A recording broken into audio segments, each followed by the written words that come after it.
She said the blue silk didn't match the family aesthetic, as if my life was off-brand. The cameras kept flashing. Guests kept whispering. I just stood there, staring at the black patch where my quilt square used to be, like I'd already died. But that wasn't even the worst part. My mother leaned in, smile frozen, and whispered, "A modest alteration shop isn't the legacy we hoped for." My hands were shaking. My chest was on fire. And still, she walked away to cut the cake. What they didn't know? I don't need their spotlight to shine. I know how to stitch truth into fabric, louder than any speech. My name is Natalie Dalton, and I'm 45 years old. I run a small textile design studio in the same town where I've spent my life holding my family together. My younger sister Claire's divorces, my brother Mark's financial disasters. I was there with money and meals, never asking for repayment.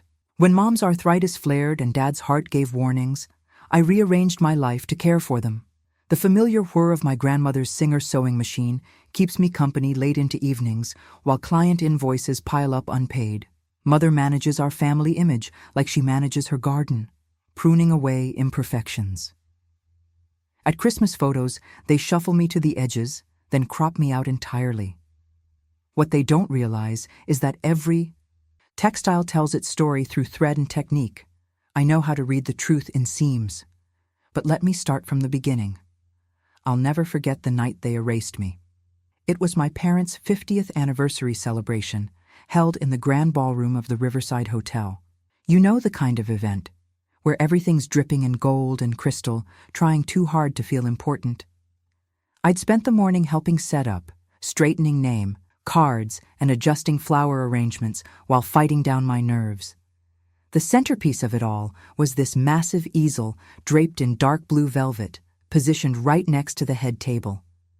Underneath was the family quilt we'd been hearing about for months, Mom's masterpiece that would tell our whole family story through fabric. The anticipation had been building since March when Mom first announced the project. She'd called each of us kids, separately, asking what milestone we wanted featured. I still remember sitting at my workbench, phone pressed to my ear, while she explained how she wanted to celebrate my design studio finally turning a profit after 3 tough years. "We'll use that lovely pale blue silk you're always working with," she'd said, "right in the upper left quadrant, where everyone can see it." I ran my fingers over a bolt of that same silk now, remembering how my chest had swelled with pride. For once, my practical choice to stay local and build something steady instead of chasing corporate dreams might actually earn their approval. The MC, some cousin's husband who loved the sound of his own voice, tapped his glass around 8 o'clock. "Ladies and gentlemen, please welcome Robert and Margaret Dalton." My parents made their way to the easel, Dad beaming and Mom dabbing at her eyes with a monogrammed handkerchief. I edged closer, pulse quickening as the velvet cover slid away. The quilt was massive, easily 6 feet square. Intricate patches detailed family milestones in chronological order: my sister's law degree, my brother's startup launch, cousins' weddings, grandchildren's births. Each square lovingly hand-stitched with Mom's signature attention to detail. My eyes automatically went to the upper left, where my studio's success was supposed to be celebrated. The smile froze on my face. Instead of blue silk, there was just black, a stark, empty patch of black cotton, machine-stitched with rigid precision that stood out harshly against the surrounding handwork. My square had been deliberately removed and replaced. The whispers started immediately. I caught fragments as guests leaned close to each other, not bothering to lower their voices. Well, she never did marry. Remember, when she quit the church committee? Such a disappointment to Margaret, the failed daughter. My chest felt tight, like someone had cranked a vice around my ribs. Dad was posing for photos, his practiced smile never wavering. Mom floated between guests, accepting congratulations with graceful nods. The camera flashes seemed to burn brighter with each pop, searing this moment into permanent memory. I could feel the heat rising in my face as I turned toward Mom, ready to demand an explanation. She must have sensed my approach because she turned, fixing me with that particular smile she reserved for newspaper interviews and charity board meetings. It was all teeth and no warmth, a warning wrapped in social propriety. "Mom," I started, my voice barely steady. "What happened to my square? The studio milestone we discussed?" Her smile didn't waver. "Oh, darling, we had to make some editorial choices. You understand, presenting our best face to the community." She patted my arm like I was still 12 years old. The blue silk simply didn't work with the overall composition. I stood there, struck silent, as another flash went off. The photographic evidence of my public erasure would probably make it into their anniversary album, carefully arranged to crop out my burning face and trembling hands. I followed Mom toward the kitchen, my heels clicking against marble in sharp contrast to the muffled party sounds. Steam from dozens of dinner plates fogged the service entrance's silver doors, creating this weird, dreamy effect that made everything feel slightly unreal. You ever have one of those moments where you're watching yourself from outside your body? That's how it felt, like I was floating above, watching this well-dressed woman in her 40s corner her mother by the industrial dishwasher. "Mom, we need to talk about this." My voice came out steadier than I expected. "That black square, it's like you're trying to erase me completely." She adjusted her corsage, white roses with silver ribbon, perfectly coordinated with her pale gray dress. Her fingers worked the pin like she was trying to nail down reality itself. "Natalie, dear, we had to present a perfect family. The community expects certain standards." The steam made her hairspray glisten. I remembered suddenly how she used to smell of that same hairspray when she'd helped me with school projects, back before disappointment became her default expression. Standards? My throat felt raw. I built a successful business from nothing. I've supported this family through... A modest alteration shop is hardly the legacy we'd hoped for. She smoothed an invisible wrinkle from her sleeve. "Now I need to check on the cake cutting. Do try to maintain composure. You're making people uncomfortable." I stepped back into the ballroom where gauzy applause rippled through the crowd as someone finished a toast. The quilt hung there, dominating the room, that black patch staring out like a missing tooth in an otherwise perfect smile. My hand shook as I grabbed a champagne flute from a passing server. "Aunt Nat?" A whisper at my elbow made me turn. My niece Sarah stood there, 15 and already more perceptive than most adults I knew. She glanced around before continuing, her voice barely audible above the jazz band's saxophone. "That quilt, it's not honest. Lots of squares are edited."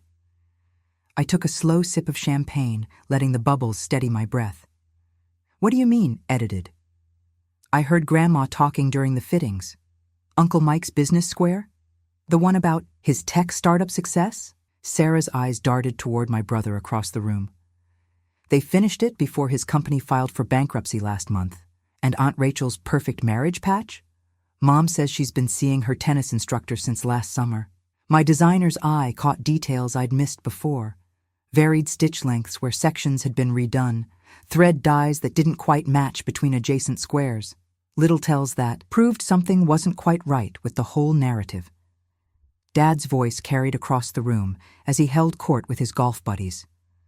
"And we'll have it on display again at the next reunion, a living document of our family's achievements." The MC tapped his glass again. God, would that man ever stop? "And speaking of reunions, mark your calendars, everyone. Exactly 6 months from tonight, we'll gather again to celebrate the Dalton family legacy. 6 months. The champagne turned sour in my mouth as I swallowed down my humiliation. Making a scene now wouldn't solve anything. It would just confirm their whispered judgments about the unstable sister who couldn't handle success. No, this needed strategy. Planning. The kind of careful attention to detail I'd learned through years of matching fabrics and tracing patterns. I had 6 months to unravel their perfect story, stitch by careful stitch. I set my glass down on a nearby table, my mind already cataloging what I'd need. Old photos, letters, newspaper clippings. Every family has a paper trail if you know where to look. Sarah squeezed my arm once before drifting back to her parents, leaving me alone with the quiet tick of an internal countdown. The morning after the anniversary hit me like a hangover, even though I'd barely touched the champagne.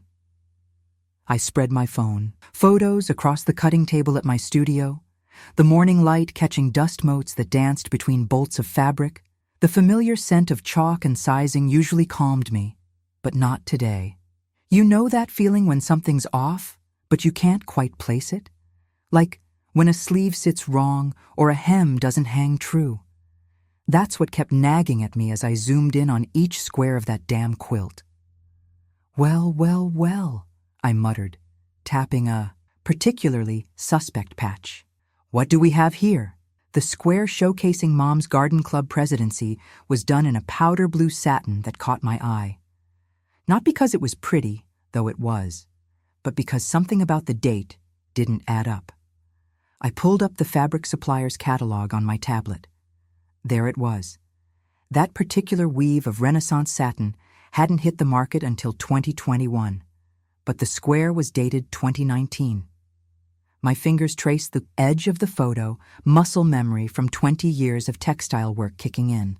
Time for a little fact-checking mission, I said to my empty studio. I grabbed my purse and keys, already plotting my excuse. The family house looked exactly as it had last night, all proper brick and careful landscaping. Mom answered my knock with raised eyebrows. I was hoping to check the attic, I said, keeping my voice light. Looking for some vintage fabric, scraps for a personal project. Client wants that authentic feel, you know? She hesitated just long enough to make it obvious she was searching for a reason to say no.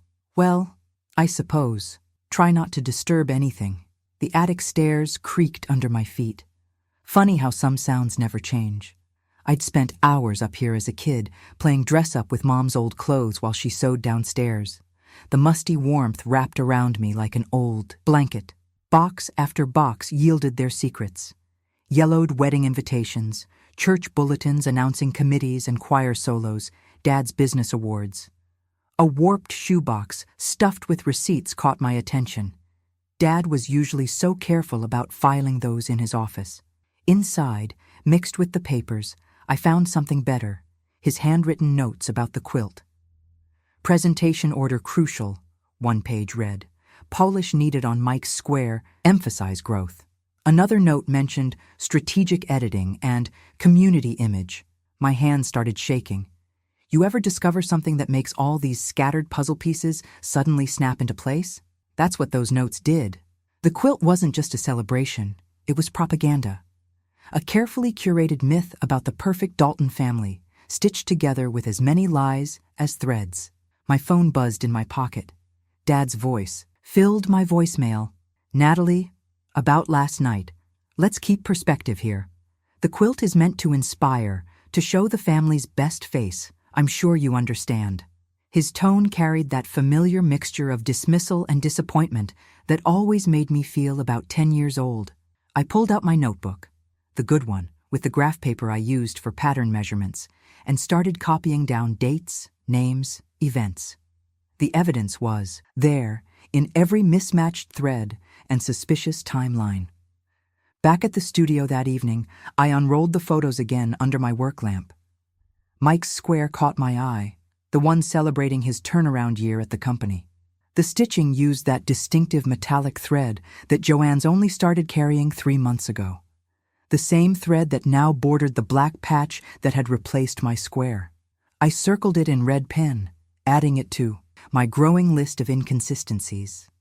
The whole quilt was like this, a patchwork of convenient edits and carefully timed revisions. Each square adjusted to tell the story they wanted to tell. Reality be damned. The modern thread in Mike's square proved they'd redone it recently, probably right after his company's bankruptcy filing. They'd erased that failure just like they'd erased me. But thread doesn't lie, and neither do dates, or receipts, or hastily scribbled notes about presentation order. You know what's funny about lies? They leave paper trails, always have, always will. And in my line of work, attention to detail isn't just a skill, it's survival. I spread Mom's meticulously kept family scrapbooks across my cutting table, post-it flags at the ready. The clock on my studio wall ticked past midnight, but I barely noticed. My tea had gone cold hours ago, forgotten next to a stack of public records I'd pulled that morning. "Let's see what story you're really telling," I muttered, flipping through pages of carefully annotated family photos.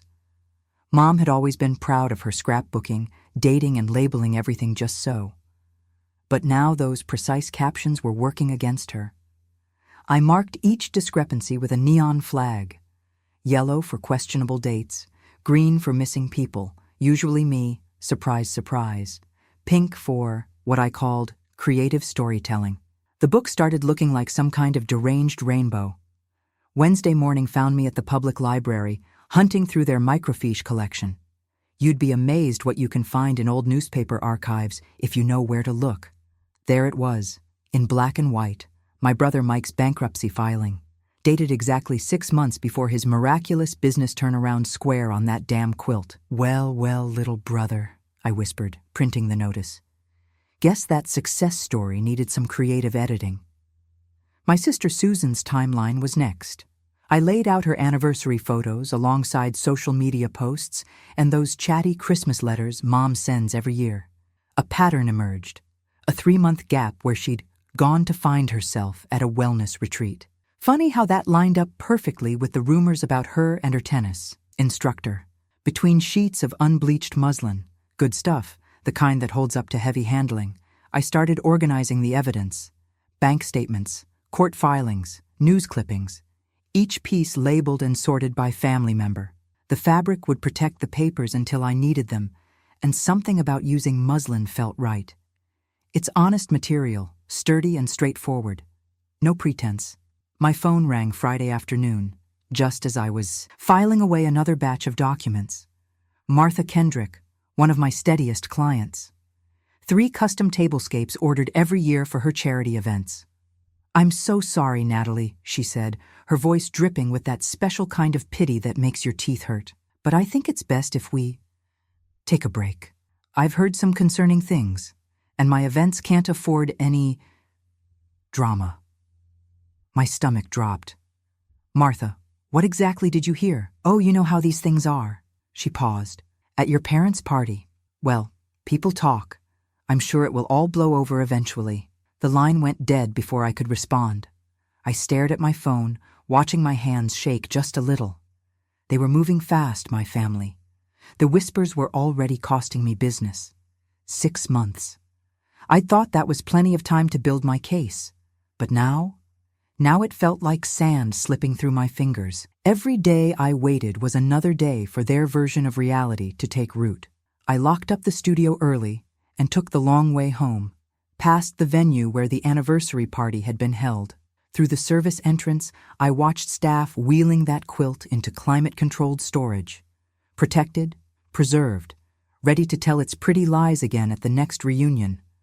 My studio key dug into my palm as I gripped it. Documents weren't enough.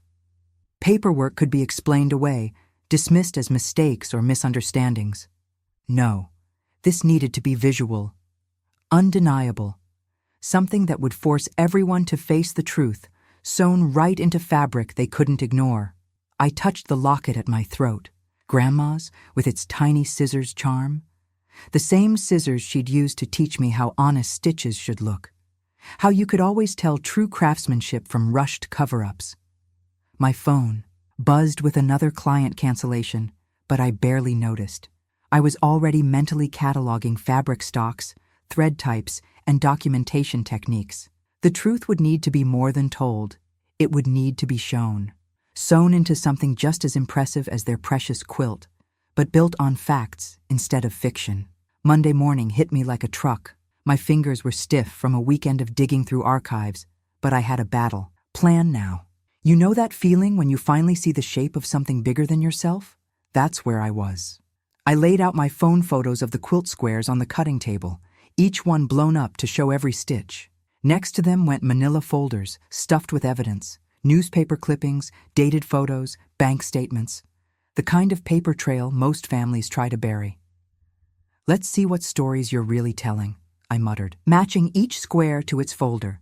The contrast was something else, like reading two different books about the same family. I tried calling my cousin Rachel first. We used to be close. Summer vacations together, shared secrets, the whole deal. But when I brought up the quilt, her voice went cold. "You're just bitter, Nat," she said. "This fixation isn't healthy. Maybe if you'd focused more on building your own life instead of criticizing everyone else's..." Click. Another one down. I added her name to my resistance log, a little notebook where I tracked who said what, when, and how they shut me down. Patterns emerged pretty quick. Bitter. Unstable. Jealous. They had their script down pat. By Wednesday, my inbox pinged with a group email about reunion planning. Everyone was there, except me. Father's message at the bottom spelled it out. We're focusing on positive energy. Moving forward. Some perspectives aren't helping that goal. I sat back in my chair, reading those words over and over. The studio felt suddenly empty, even with all my fabric bolts and machines. You'd think after 45 years of this, it wouldn't sting so much. But there I was, rubbing my chest like I could massage away the hurt. Fine. If they wanted to play it that way, I'd narrow my focus. 3 lies. That's all I needed to prove beyond doubt.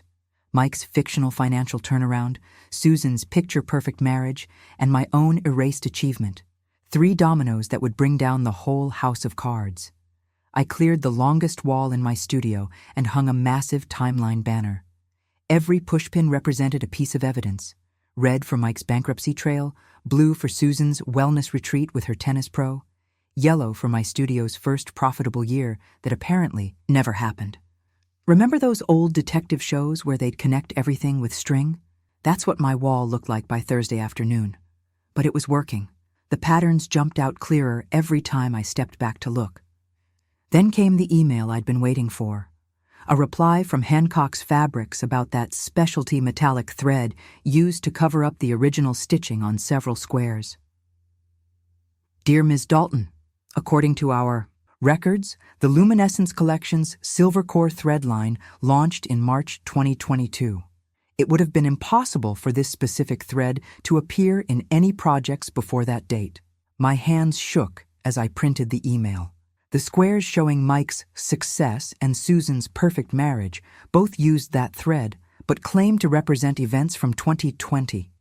Got you. I snapped a photo of the email and stapled it dead center on my timeline. The pushpins were starting to tell a story that no amount of polite smiles could erase. Evidence, I said to my empty studio. Pure, simple, documented evidence. My resistance log got heavier each day. More canceled orders, more unanswered calls, more whispers that followed me around town. But every time I looked at that wall of proof, I felt something stronger than their rejection. Certainty. I touched one of the original photos from my sister's wedding. The real one, before they edited out my maid of honor speech, before they decided the story needed adjusting. My reflection looked back at me from the glossy surface, younger, smiling, still believing in the power of family truth. Saturday night hit me like a weight. You know that feeling when the air gets too thick to breathe? That's what my studio had become. Every surface told the story of my failure. Evidence files stacked neat as tombstones, my timeline wall screaming truth into empty space. There was this box sitting in the corner labeled Notions that I hadn't touched yet. Funny how such a simple word can mock you. Notions, ideas, dreams, all the things I thought family meant. I walked over to my old singer, the one that had seen me through countless late nights and rush orders. My hand brushed its dust cover, then pulled back. What was I really fighting for? Maybe it would be easier to just let it go. Let that black patch become my legacy. Let them write me out of the story for good. The tin of bobbins rattled as I dropped them into a carton marked fabric. Each one clinked against the others like tiny bells tolling an ending. I reached for the packing tape, thinking how quiet surrender could be. No dramatic showdown, no public scene, just a graceful fade to black. That's when the knock came. I nearly jumped out of my skin. Nobody visited the studio this late, especially not on weekends. But there she was, Aunt Lillian, standing in my doorway like she'd stepped out of an old photograph. 72 years old and still straight-backed as a quilting ruler, carrying a canvas roll that I recognized from childhood sewing lessons. "Your light was on," she said, those sharp eyes taking in my half-packed studio. "Mind if I come in?" Before I could answer, she was already moving toward my timeline wall, studying the photos with a jeweler's precision. Metadata doesn't lie, does it? These timestamps tell quite a story. "Aunt Lil, my voice caught. How do you tell someone you're giving up when they've already seen your battle plans?" She unrolled her canvas on my cutting table. Inside gleamed the tools I remembered from summer afternoons in her sewing room. Silver scissors that sang, when they cut, marking wheels that left perfect dotted lines, thimbles worn smooth by decades of use. "You know," she said, not looking up from arranging her tools, "I made the mistake of asking questions once, about appearances, about why certain stories needed adjusting." Her fingers trailed over a thimble's ridged surface. Next thing I knew, my holiday invitations got lost in the mail. My recipes disappeared from the church cookbook. My name became a whisper. The shame I'd been carrying, that horrible heavy certainty that I must have deserved this somehow, started to loosen, like a stubborn knot finally giving way under warm water. Aunt Lillian picked up one of my evidence photos, the one showing the truth about Mike's bankruptcy. "Good documentation," she said. "Clear, irrefutable. But paper only goes so far." She glanced at my singer. "Sometimes truth needs to be sown." I looked at my half-taped carton, then back at her.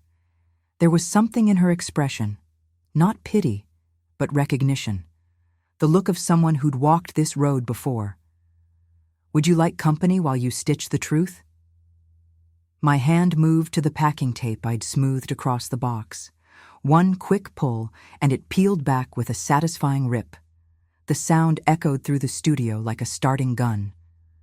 "First rule of documentary quilting," Aunt Lillian said, smoothing crisp muslin across my cutting table, "is that every element has to speak truth."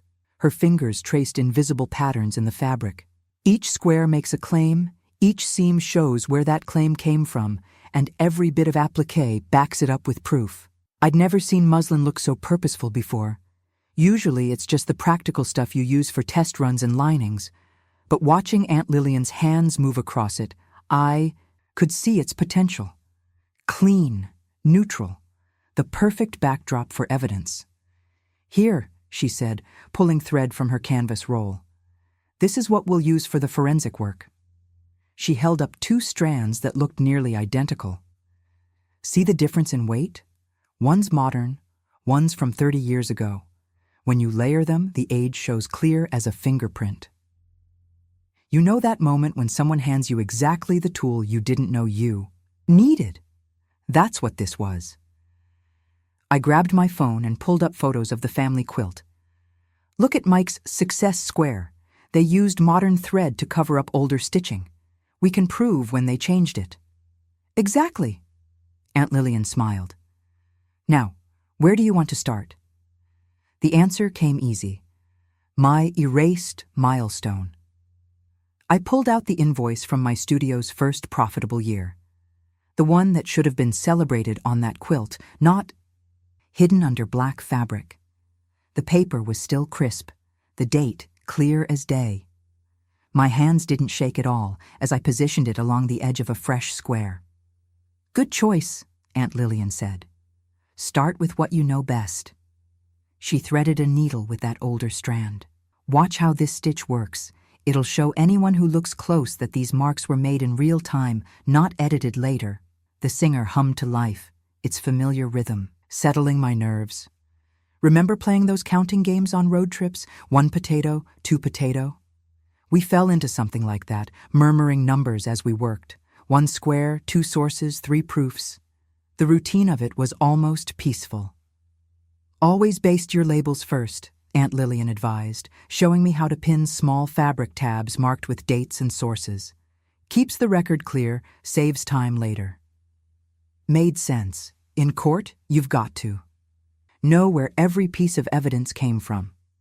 I lost track of time somewhere between arranging brothers' bankruptcy documents and cataloging sisters' convenient timeline gaps. The wall clock ticked past midnight, then 1, then 2. My fingers memorized the pattern: position, pin, stitch, document. Position, pin, stitch, document. You're getting faster, Aunt Lillian noted, watching me anchor another receipt. She was right. The work had found its rhythm. Still, looking at the calendar, my stomach tightened. 4 months gone already. 2 left to finish what we'd started. I must have dozed off sometime after 3. When I blinked awake, my cheek was pressed against the cutting table, and my right thumb had a perfect thimble-shaped dent in it. Dawn was just starting to peek through the studio windows. But there it was, our first row, completed. Every square a statement, every stitch a source, every scrap of appliqued evidence exactly where it needed to be. The second row was mapped out beside it, pins marking where each new truth would go. Aunt Lillian was already up, pressing seams with the same iron I'd used on thousands of client projects. "Coffee?" she asked, nodding toward the pot she must have started while I slept. I stretched, feeling the ache of hours hunched over needlework, and reached for a mug. The steam carried that familiar morning scent that usually meant order deadlines and client meetings, but today it smelled like momentum. The weeks started blurring together, kind of like when you're driving a familiar route and suddenly realize you've covered 10 miles without really noticing. Aunt Lillian and I fell into this rhythm. She'd work mornings while I handled client orders. Then I'd take over after dinner, often stitching until my eyes burned. "Document everything," she'd remind me, tapping the camera. "Every square, every source, every step." So I did. Click, click, click. Close-ups of each seam showing thread types, macro shots of fabric grain revealing alteration dates, detailed views of how documents nested into the design. The photos filled 3 backup drives. Maybe excessive, but you know what they say about being thorough. We kept a log, too. Time-stamped entries for each. Addition. 9:45 p.m. Attached bank statement proving Mike's Chapter 11 filing, cross-referenced with Success Square date. 2:15 a.m. Integrated Sarah's timeline gap evidence, supported by 3 independent sources. The documentation got so detailed, I could practically hear my old high school history teacher praising its footnotes. I started practicing the reveal during quiet moments. You'd have laughed if you'd seen me, standing in front of my bathroom mirror, talking to towels about thread weights and fabric dating. But each run-through helped strip the anger from my voice, leaving just the facts. This square shows, these documents confirm, the timeline demonstrates. Clean, clinical, like a museum curator discussing artifacts. Have you ever touched something your grandmother made and felt this weird echo of connection? That's what hit me while working on my restored milestone square. I found myself using her signature running stitch, this tiny, precise thing that she'd used to hem everything from quilts to dish towels. Not copying exactly, but sort of nodding to her memory. Aunt Lillian caught me at it one evening and just smiled. She'd be proud, she said, adjusting her glasses, both of the stitch and the spine. The final week snuck up fast. 1 minute we were deep in the middle, and suddenly there it was, our counterquilt hanging, finished on the studio wall. Every square weighted with proof, every seam pressing down on lies. I spent hours with the iron, making each fold crisp, each seam flat as truth ought to be. You've probably never put documents in archival sleeves at 3 in the morning, but let me tell you, there's something satisfying about it. Each core piece of evidence slid into its own transparent pocket, tucked securely, behind its corresponding square. Bank statements, newspaper clippings, dated photographs, all protected, all accessible, all exactly where they needed to be. The night before the reunion felt surreal. Like that moment in theater when the house lights dim, but the curtain hasn't risen yet. I loaded everything into my car with the kind of care usually reserved for explosives or antique glass. The counter quilt went in first, wrapped in clean muslin. Then the provenance binder, fat with organized proof. The display easel followed, its legs carefully locked. I'd gotten one of those fancy presentation pouches for my tools, the kind with individual slots for each item. My spare needles lined up like soldiers, ready for any emergency repairs. And there in the center pocket, gleaming under the parking lot lights, sat grandmother's silver thimble. Aunt Lillian had insisted I use it tomorrow. Armor, she'd called it, pressing it into my palm. Back in the studio, I ran through one final check. Easel latch, secure, speech notes, organized by topic, printed in large font to avoid squinting. Supporting documents, copied, filed, and cross-referenced. I could probably recite the whole presentation in my sleep by then. When I hit the lights, the studio fell into this perfect quiet. You know that stillness right before something big? When everything's ready but nothing started? That's what wrapped around me as I stood there in the dark. All the preparation, all the late nights, all the careful stitching. It was done. Tomorrow would bring whatever it brought. Morning hit like a spotlight. One of those crystal-clear September days when even the shadows look sharp. I pulled into the venue lot at 8, watching Mother and Father through the glass doors as they fussed with their precious quilt. They had it stretched out under these fancy uplights, making sure every edited square caught the perfect angle. You'd think they were setting up the crown jewels instead of a fabric collection of comfortable lies.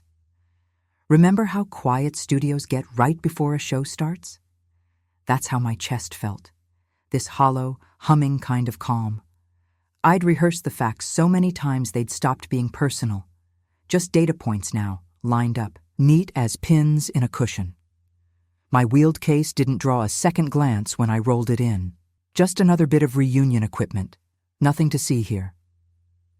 A few relatives nodded hello, that careful sort of acknowledgement you give someone who might be contagious. Cousin Beth actually stepped backward when I passed, like truth might jump out and bite her. Lovely morning for it, Uncle James offered from behind his coffee cup. The way he wouldn't quite meet my eyes told me he'd heard the unstable rumors. Fine by me. Let them think I was the family oddball for a few minutes more. The opening remarks dragged on forever. Some distant cousin, twice removed sharing memories I knew were polished up like brass doorknobs. I used the time to breathe, letting each fact settle into place in my head. Thread weights, purchase dates, bank records. Each piece of evidence ticked like a metronome, keeping me steady. Father finally stepped up, all confidence in his tailored suit. If everyone could gather round, he gestured toward their quilt, like a showman about to pull off his favorite trick. We'd like to share again this symbol of our family's journey. Actually, I said, and wasn't it strange how clear my voice sounded? I'd like to request 2 minutes to add some context first. The pause that followed felt like skating on thin ice. Father's hand hung mid-gesture while heads turned my way. Mother's fingers went white around her punch glass. I don't think this is the appropriate, Father started. But I was already moving, wheels squeaking slightly as I positioned my case. The locks clicked open like starting pistols. When I lifted out our counterquilt, someone actually gasped. Aunt Lillian, bless her, had the second easel ready before anyone could object. You know that moment in courtroom dramas when the surprise evidence comes out? That's what it felt like as I unfurled our work. Phones came up like periscopes all around the room. The murmuring started low, then built as people registered what they were seeing. If you'll direct your attention to the first comparison, I said, using my presentation voice, the one that could carry across a workshop without shouting. We'll begin with dates and materials. Mother's social smile went brittle around the edges. The one she uses when reporters ask uncomfortable questions about charity fundraising. Father's hand actually dropped from their quilt's corner, like he'd been shocked. I tapped the first square. This section claims to be from 1985, but the satin used wasn't manufactured until 1992. You can verify the fabric type and production dates in the documentation attached behind each panel. The murmurs got louder. Someone zoomed their phone camera in close. Moving to the next square, I continued, my grandmother's thimble cool against my finger. I invite everyone to examine the seamwork carefully. Notice the thread weight differences between the original stitching and the later alterations. Let's examine the thread choices in detail, I said, gesturing to the next comparison. You could hear ice cubes clicking in forgotten drinks as I pulled out the vendor certification.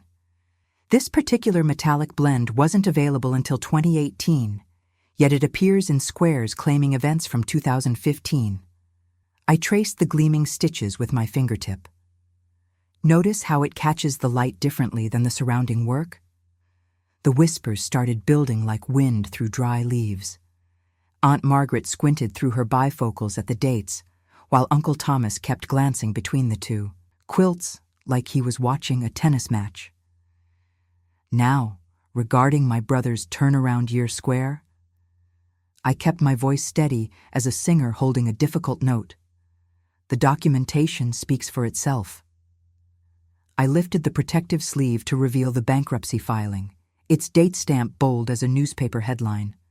Filed 6 months before the claimed success story, the thread pattern shows clear signs of being picked out and redone. Someone muttered, "Jesus Christ," from the back of the crowd. Mother's hand fluttered to her throat, hunting for pearls that weren't there.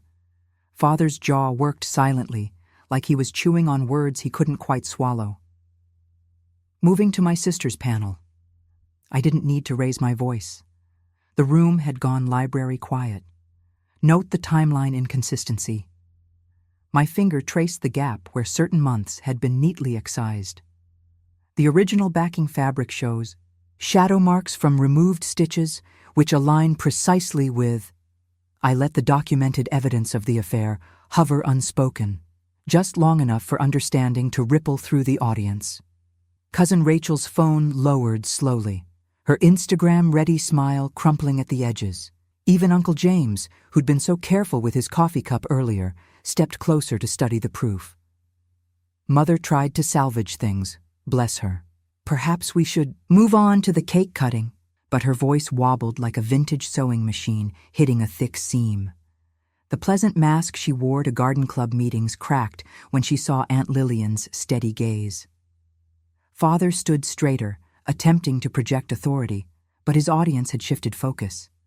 They were reading caption after caption, each one authenticated and dated. His carefully curated family narrative was unraveling thread by thread under the merciless spotlight. And finally, I said, touching the last comparison, we come to the restored milestone square. The proof of my studio's first profitable year lay bare, validated by dated invoices stitched along the border. I'd used grandmother's distinctive running stitch for the hem, not to copy, but to honor. My fingertips brushed the edge, like an artist signing their work. Remember that peculiar quiet that falls in a courtroom, when the verdict's about to be read? That's what settled over us then. Heavy, public, final. The kind of silence that feels like it should echo, but doesn't. I stepped back, hands clasped loosely at my waist. The two quilts faced each other across the space between easels, one polished and perfect, the other raw with truth. Every eye in the room moved between them, measuring, deciding. Aunt Margaret removed her glasses slowly. Uncle Thomas shifted his weight toward our easel, a small movement that spoke volumes. Cousin Rachel's thumb hovered over her phone, uncertain now which version to share on social media. Mother's smile had completely collapsed, leaving her face naked in the bright morning light. Father's shoulders dropped a fraction, then another, as the weight of documented reality pressed down. Their quilt, their masterpiece of careful editing, hung limply now, more stage, prop than heirloom. The room held its breath, balanced on the knife edge of that moment. Each person chose silently where to stand, which version to believe, what truth to carry forward. Their small movements wrote the verdict plain as stitches. Shifts of feet, turns of heads, the subtle redistribution of loyalty happening in real time. I felt the collective judgment settle like dust after a storm. The original quilt, for all its golden, uplighting and precise arrangement, had lost its power to command belief. In its place stood something harder and cleaner, a documented reality that couldn't be unpicked or re-sewn to fit a prettier pattern. You know that moment when truth finally breaks through and everyone scrambles to process it? That's what happened next. The questions started flying like startled birds. "How did you verify these dates?" Cousin Rachel called out. "Phone still." "Recording. Public records," I said, keeping my voice level. "Court filings, property records, business registrations, everything cited in the binder." I nodded toward the thick folder on the nearby table. "And the thread analysis?" This from Uncle James, who'd moved closer to examine the stitching. "I've been in textiles for 20 years. Dating threads and techniques is part of my job." I gestured to a particularly telling section. "See how this specialty thread wasn't even manufactured until last year. Yet it appears in squares claiming to be from 5 years ago." A line formed at the evidence table as people waited to flip through the binder. I hadn't expected quite this level of interest, but then again, people love a good mystery unraveled. Aunt Margaret adjusted her reading glasses, squinting at dates. Uncle Thomas photographed specific pages with his iPad. Rachel's live stream caught everything in crisp detail. The altered squares, the documented dates, the careful citations. Her followers started sharing screenshots. You could track the spread by the increasing buzz of notifications around the room. Father's phone chirped first. He glanced at the screen, frowned, and stepped away to answer. I couldn't hear the conversation, but his face told the story. Whoever was calling hadn't brought good news. Brother was next. His phone lit up with a number he clearly recognized because all the color drained from his face. He jabbed the ignore button, but another call came right after. And another. Each notification made him flinch like someone was flicking water in his face. I didn't smile. Didn't need to. The evidence was doing exactly what evidence should, speaking its own truth, triggering its own consequences. Remember those creditors brother had been dodging? Turns out, they follow social media too. "Are the police coming?" Aunt Margaret's voice quavered slightly. I shook my head. "This isn't about arrests or charges. It's about honesty, about standing in our truth, whatever that looks like." Father's second call lasted longer. He paced by the window, voice strained tight as a new rubber band. "Yes, I understand the implications. No, we hadn't intended. Yes, we'll need to discuss the guarantees." Brother's phone wouldn't stop lighting up. Each buzz seemed to age him another year. He looked like a man watching his carefully built house of cards collapse in slow motion. Through it all, Aunt Lillian stood quiet as a lighthouse, her hands resting lightly on our quilt case. Just having her there steadied me. The familiar scent of fabric sizing and steam-pressed cotton wrapped around us like a comfort blanket. Father's third call sent him hurrying to the hallway, but we all heard the sharp edge in his voice. "What do you mean it's already trending?" A cluster of cousins huddled around Rachel's phone, watching reactions and shares climb. The screenshots were spreading faster than Sunday gossip, each one carrying dated proof of what had really happened behind the perfect family facade. Brother's screen lit up again. This time the number made him actually stumble backward a step. Must have been someone important, because he walked straight out the side door without a word to anyone. Father returned, looking like he'd aged a decade. His shoulders had that distinctive slump of a man watching his authority dissolve in real time. He stared at the original quilt, his masterpiece of careful editing, as if seeing it clearly for the first time. The room had shifted now, where people stood, who they looked at, how they held themselves. Everything had realigned around the new center of gravity. Truth has a way of doing that, of quietly rearranging furniture in the rooms of our lives. I caught the sharp vinegar scent of someone's anxiety sweat, heard the rustle of starched clothes as people shifted uncomfortably. Every phone buzz made the tension spike higher. Father's pocket seemed to vibrate continuously now, each call bringing another piece of his carefully constructed world down around his ears. I wheeled the display stand closer to the original quilt, positioning them face to face like mirrors showing two different realities. The counter quilt caught the venue's track lighting, making each documented date shine clear as daylight. You could almost hear the shift in the room, that subtle change in air pressure when truth finally settles. Mother sat heavily in one of the gilt reception chairs, her fingers worrying at her pearl necklace. That practiced smile she'd worn like armor at 1,000 social events? Gone. Just gone. In its place was something raw and uncertain, as if she'd forgotten how to arrange her features for maximum effect. "Look at this timeline," Cousin Sarah called out, drawing a cluster of relatives to the counter quilt's bottom edge. "The dates don't match what they told the bank at all." Father kept staring at his phone like it might suddenly display better news. His hands shook slightly. Those steady hands that had signed so many guarantees, made so many promises based on carefully crafted appearances. Another call lit up his screen. He didn't even try to answer this one. "The thread analysis is conclusive," Uncle Thomas announced, adjusting his glasses as he peered at my detailed citations. These original squares were clearly redone recently. He traced the documentation with one finger, leading a small crowd through the evidence. Several phones clicked as people captured the proof. One by one, relatives drifted away from the original quilt's spotlight. Its carefully curated perfection felt hollow now, obvious in its artifice. They gathered instead around my counter quilt, reading citations aloud, comparing dates, connecting dots that had always been there if anyone had looked. 2 different weights of silver thread in the same square, Aunt Margaret noted, squinting at Brother's section. Just like Natalie documented. I watched Father's expression crumple as another text arrived. Something about loan terms and accelerated repayment schedules, judging by how quickly he sat down next to Mother. Their carefully constructed financial authority was unraveling thread by thread, just like their quilt's false narrative. "Thank you all for your attention," I said, keeping my voice steady and clear. "The evidence speaks for itself. I trust you'll draw your own conclusions." Aunt Lillian approached then, something gleaming in her palm. "This belonged to your grandmother," she said softly. "She would have wanted you to have it."